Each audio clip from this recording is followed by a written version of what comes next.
Hey there. Subscribe to my channel. And also press this bell icon, so you never miss any new updates, cause whenever we upload new video you will get a notification on your phone.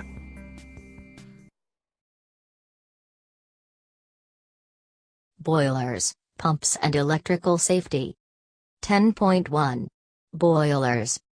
The failure of boilers is often caused by insufficient amount of feed water, defects in water feeders, faulty water level indicators, improper work practice and contaminated water condition. It is mandatory that the boiler operators should have special training and must be fully conversant with safety rules and standard code of practices about boiler and its auxiliaries. A boiler shall neither be operated beyond the maximum certified pressure nor beyond the period specified on the valid inspection certificate. This regulation is intended in reference to industrial and commercial type steam generating boilers in the company.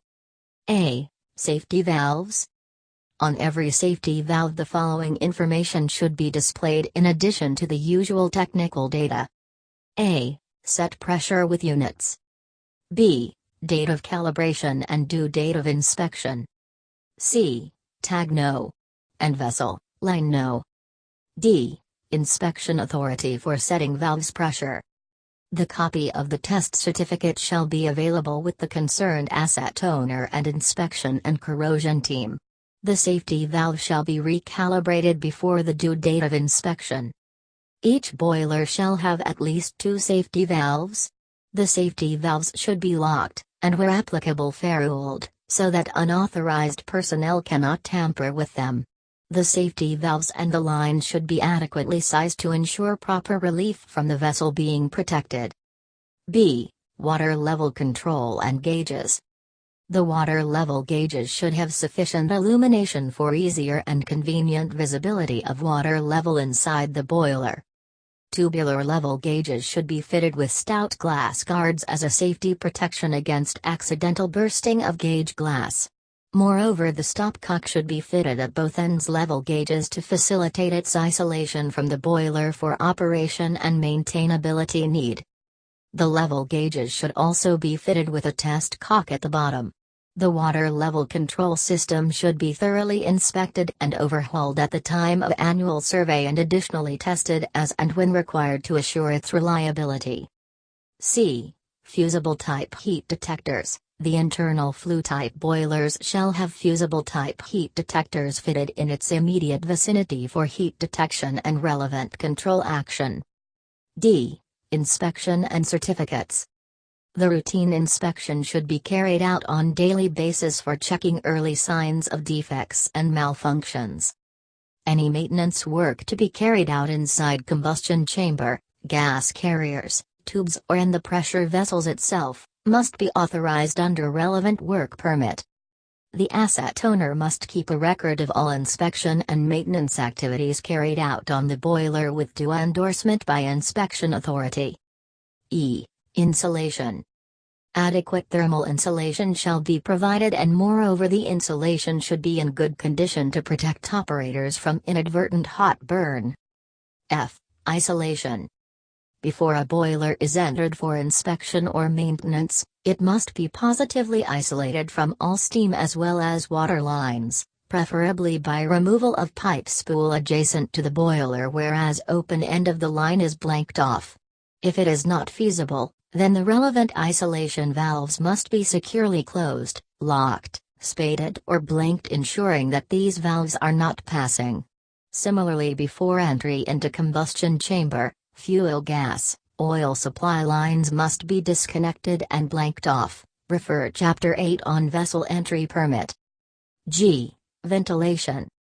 Before entry to a boiler or combustion chamber, sufficient time must be allowed to elapse after opening up the manhole to facilitate thorough ventilation, breaking of vacuum and expulsion of gases. The atmospheric testing of the confined space for flammable gas, toxic vapor and oxygen deficiency must be carried out.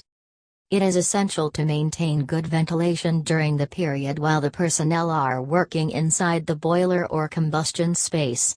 Continuous ventilation will be essential during hot weather condition or when welding or work of a strenuous nature is being done inside the confined space. The ventilation of combustion space, whether natural or forced, will give rise to objectionable dust. The personnel working inside must wear protective goggles and dust masks. Refer to Vessel and Confined Spaces Entry Procedure, Appendix 6. H. Repairs. Any failure or suspected defects must be immediately reported to boiler surveyor.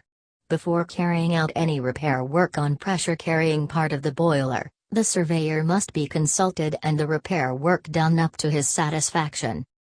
I. Testing. The boiler must be hydraulically tested up to a pressure as stipulated by the surveyor prior to steaming the boiler.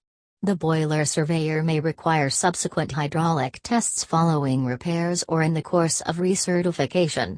New safety valves, high and low.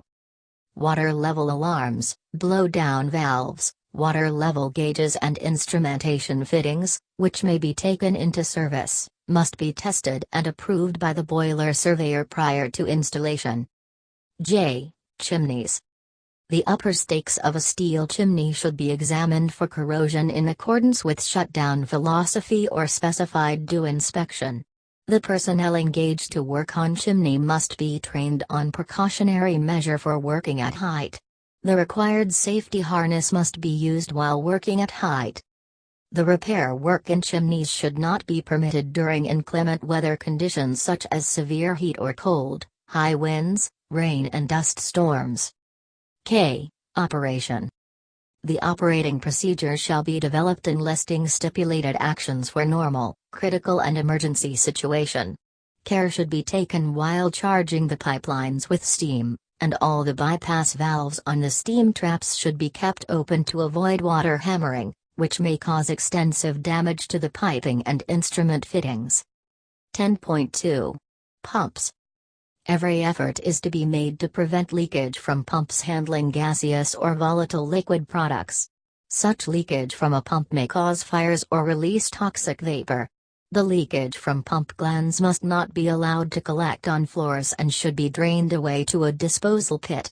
The gland leakage from a pump handling oil must be routed to a proper drainage system or to disposal sump at a safe location. Any abnormal or excessive leakage from the pump must be brought to the notice of concerned maintenance supervisor for immediate remedial action. In case of overheating, the pump must be shut down immediately, unless it is vital to the safety of the process plant. Under such circumstances, the pump must be kept running till process can be shut down safely. Sufficient ventilation shall be maintained inside a pump house with pumps handling petroleum or other hazardous product. All repair work on a pump located in restricted area shall be authorized under appropriate work permit. The mechanical guard protecting shafts, coupling, and other moving parts should be maintained in good condition and it must not to be removed while the pump is running. Any portable pumps shall not be used within Zone 0 and Zone 1, whereas it may be used in Zone 2 under hot work permit authorization.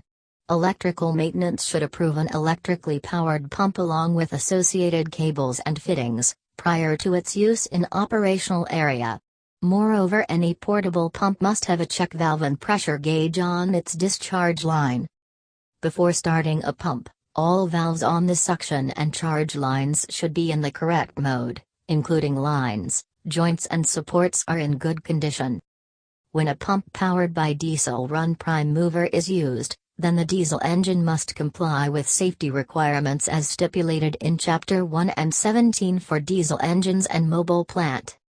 Portable pumps used for emptying the storage tanks must be located outside the bund wall, except where the tanks containing heavy sludge require the pump to be located within the bund wall periphery. In such case, the pump must be placed not nearer than 8 meters, 26 feet, from the tank. The pump unit must be kept in ready-to-run condition prior to opening any manhole covers of the tank. The pump unit should be positioned upwind of the open manhole. There should be frequent gas monitoring in the area adjacent to the pump. Pumps should be bonded and grounded properly to eliminate static electricity hazard. 10.3. Electrical safety. No electrical work shall be carried out except with due authorization under appropriate work permit.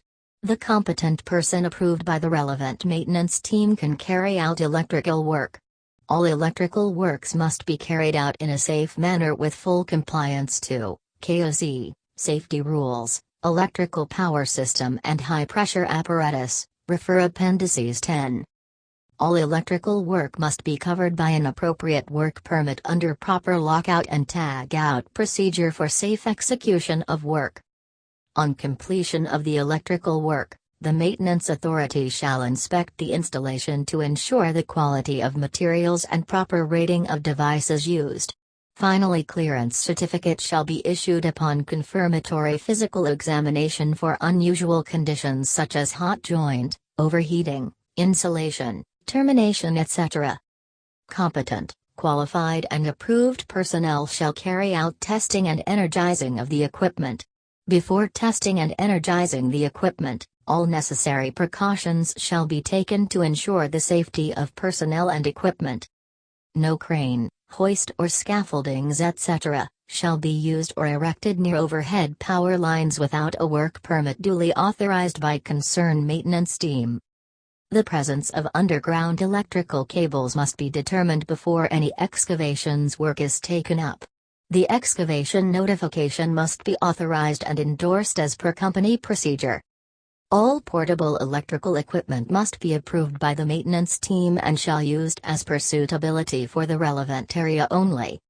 The first aid instructions about emergency resuscitation, in case a person is rendered unconscious due to electrical shock, shall be posted in all electrical substation as well as at other points as considered desirable by maintenance team or medical group. In the event of a person being rendered unconscious due to electrical shock, the victim should be removed safely away from the electrical source and immediate artificial respiration be given by a trained personnel and medical assistance called without delay. All electrical equipment shall comply with hazardous area classification as stipulated in KOC Standard, KOC G002. Supply. Any interruption of electrical supply due to the blowing of fuses, maloperation of cutouts or any other defects must be reported immediately to the concerned maintenance team or the company's approved electrical contractor.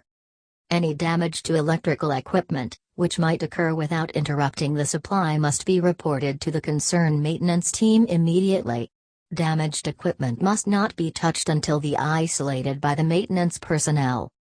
In the event of fire on electrical panel or equipment, the electric power supply must be isolated and suitable fire extinguisher shall be used to extinguish the fire by the person available at site. Please give comment and suggestions. Thank you. Subscribe our YouTube channel and hit the bell icon for more updates. Thank for visit our channel. See you next class. Thank you.